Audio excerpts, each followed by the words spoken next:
जल्दी आ, गोटी तू भी आ, जल्दी आओ, उधर देख। इसलिए आप लोग आज से ही सोच सकते हैं कि आप हर महीने इस 650 रुपए की बड़ी रकम का क्या करेंगे। क्या आप इससे नई गाड़ी खरीदेंगे, क्या इससे मकान खरीदेंगे, क्या इससे कोई जमीन का टुकड़ा खरीदेंगे। आप मेरे जमीर को चोट पहुंचा रहे हैं। तो भैया अब की बार बैसाखी की सरकार का ऐसा बजट आया है कि गोदी मीडिया के जाने माने एंकर सुधीर चौधरी भी फायदे गिनवाने के बजाय उल्टा मजाक उड़ा रहे हैं। तो लल्लन भैया इसमें चौंकने की क्या बात है। हो सकता है अब की बार विश्वगुरु ने पेमेंट भेजते वक्त इनसे भी वसूला हो दबाकर जीएसटी, इसलिए जल गई हो इन लोगों के दिमाग की बत्ती।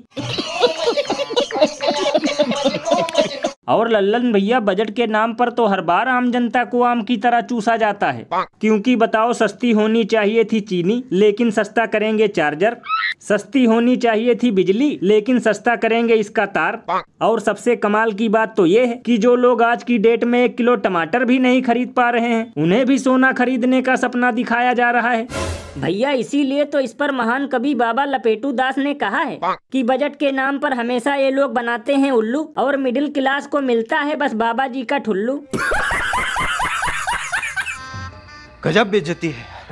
बताओ, खाने पीने की चीजों पर टैक्स देना पड़ता है, चलने फिरने के लिए भी टैक्स देना पड़ता है, और यहाँ तक कि कंबल, पर्दा और मच्छरदानी पर भी टैक्स वसूला जाता है, और बदले में मिलता क्या है? बजट के नाम पर केवल चूरन। ये बिल्कुल सही कहा आपने। वैसे लल्लन भैया कभी कभी तो मैं सोचता हूँ कि जब इतना टैक्स वसूलने के बाद भी आम जनता की ऐसी हालत कर रखी है, और अगर इतना नहीं वसूला होता तो अब तक बजट के नाम पर आम जनता को मानव से आदि मानव ही बना देते। और अभी तो रुको, क्लाइमैक्स अभी बाकी है।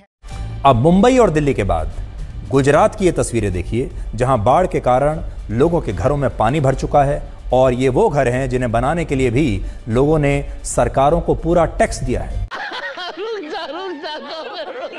तो भैया सुना, हम लोग सोच रहे थे कि बरसात में केवल दिल्ली, बिहार और यूपी का ही बुरा हाल है, लेकिन यहाँ तो गुजरात मॉडल भी लबालब पानी में डूब चुका है। तो लल्लन भैया इसमें हैरानी की क्या बात है। हो सकता है अब की बार बजट में गुजरात वालों को एक एक तालाब दे दिया गया हो, इसलिए यहाँ पर लबालब पानी भरा है। बताओ, कहीं ट्रेन की पटरी पर पानी भर गया है, उसमें मछलियाँ तैर रही हैं, तो कहीं पर पूरी सिटी नदी बन गई है, तो कहीं सड़क के गड्ढे स्विमिंग पूल में बदल गए हैं, और अब तो गुजरात मॉडल के गांव और शहर भी पानी में गोते लगाने लगे।